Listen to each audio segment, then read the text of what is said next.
Blossom Classic is coming up this Sunday. This is arguably the biggest game of the year this early in the season, as crazy as that is.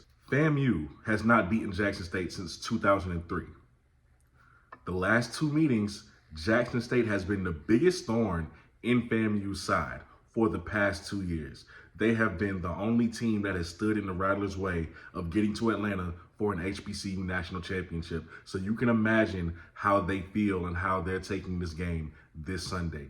This is quite literally their Super Bowl. And when you look at this game for Jackson State, even though they have dominated the series for the past 2 years, so much so that FAMU has not scored a touchdown, and yet and still they had to go to the SWAC Media Day and hear these experts say that FAMU will finish first and that they will beat Jackson State this year. So you can see the motivation that both of these two teams have to get it going in Miami this Sunday. Today, we are going to break down this game for FAMU and Jackson State. We're going to talk about key contributors. We're going to talk about keys to the game, all of that good stuff, the X factors, everything. Let's break it down. So let's start with keys to the game.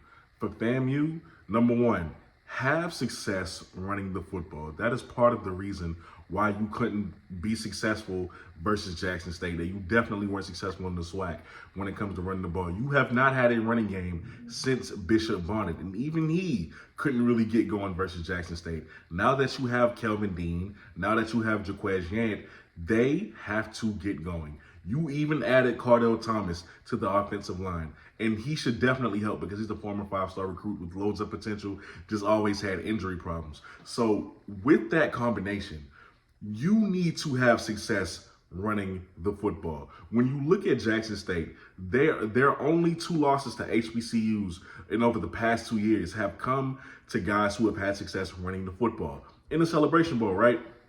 Davius Richards, Mookie Collier, they got off for over 250, maybe 260 yards rushing on the ground. And then South Carolina State with Kendra Flowers getting over 100.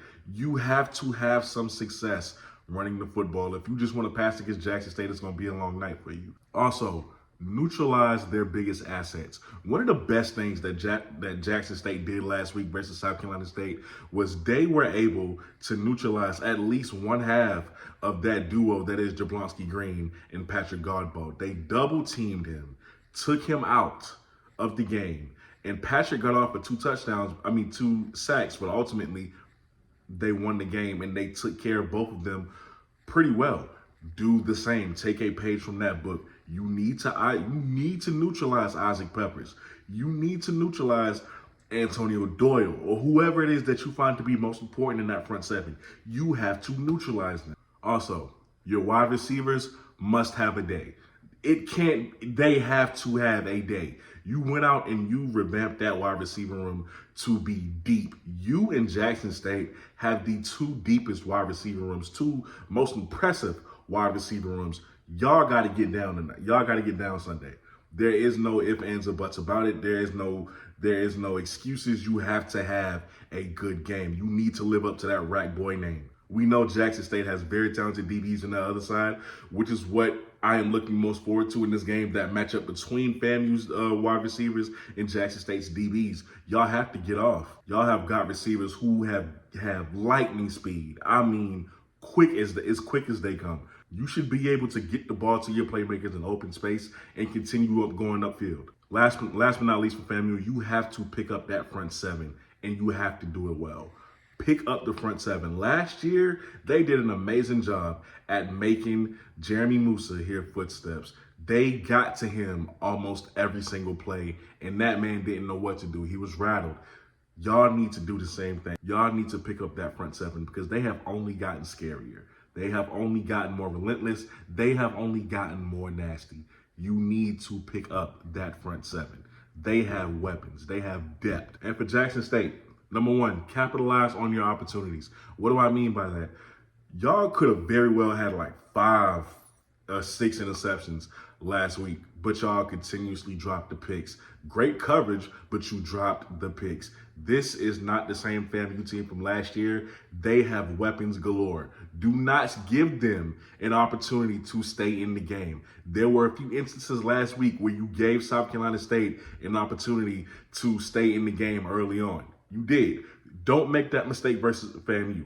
Do not. They have weapons. If an interception comes to you, pick it, because Jeremy Musa is going to give you one. He's good for one. He's going to give you an opportunity to get an interception. Come down with it. Every time you have a chance to get an interception, come down with the football. Also, make Jaquez Yant work, okay? It is going to be, at the highest, it's going to be 90 degrees. Okay, you're playing in the Dolphin Stadium. Not a lot of shade in that stadium. Make him work. It's going to be hard for both of y'all. So listen, Jaquez Yant is a workhorse. This we know. But when you overwork a workhorse and he breaks down pretty quickly. Make Jaquez Yant work for every single yard that he has. He is counting on the fact that he's so big and so strong that y'all wouldn't want to tackle him repeatedly in that heat. That would make anybody frustrated. Do it. Make that man work for every single yard he gets. Break him down in a football sense. Obviously, I don't endorse cheating, dirty play. Last but not least, your DBs, Jackson State, they need to prepare for a dogfight, because those guys have come in. They went out and they got guys like Jamari Gassett and these other guys from these FBS schools like Quan Lee to compete with your DBs. You have a great defensive back room.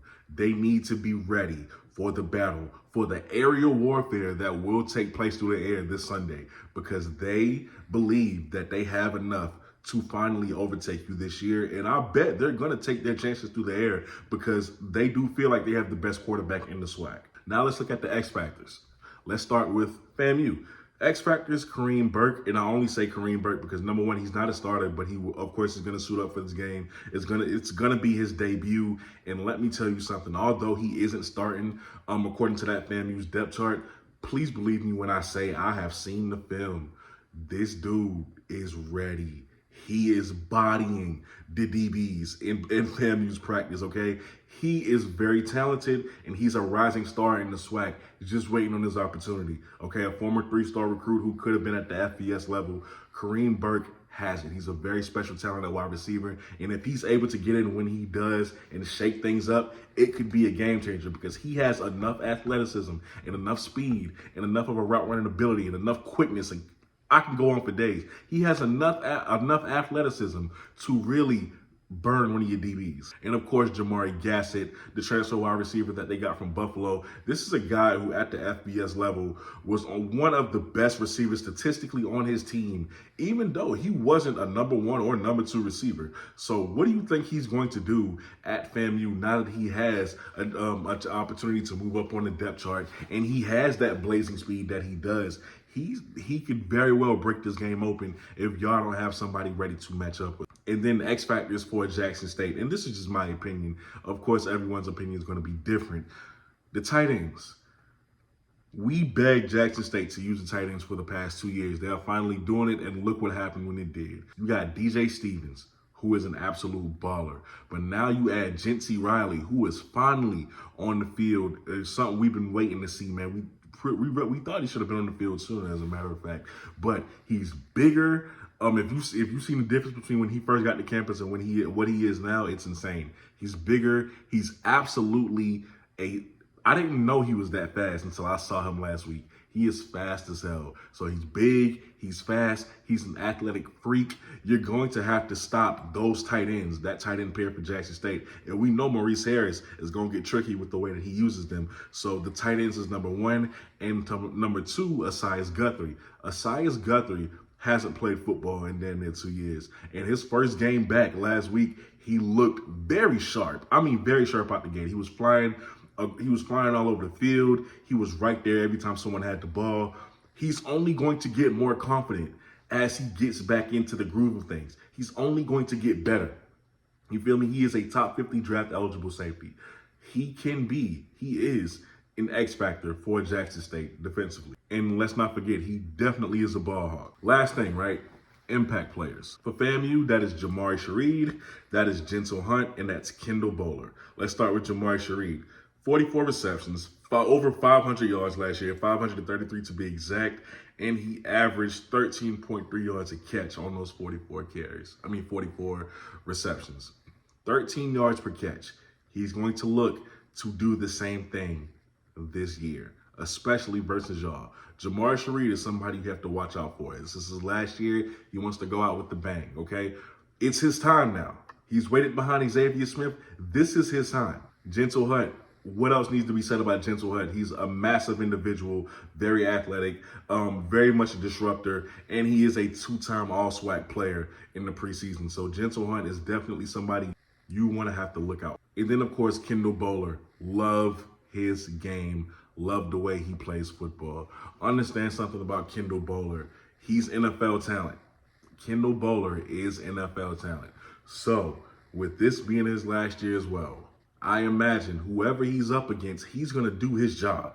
Kendall Bowler is going to do his job. They know, every FAMU Rattler know what is at stake in this game Sunday. So they're going to do their job. Then you look at Jackson State's impact players.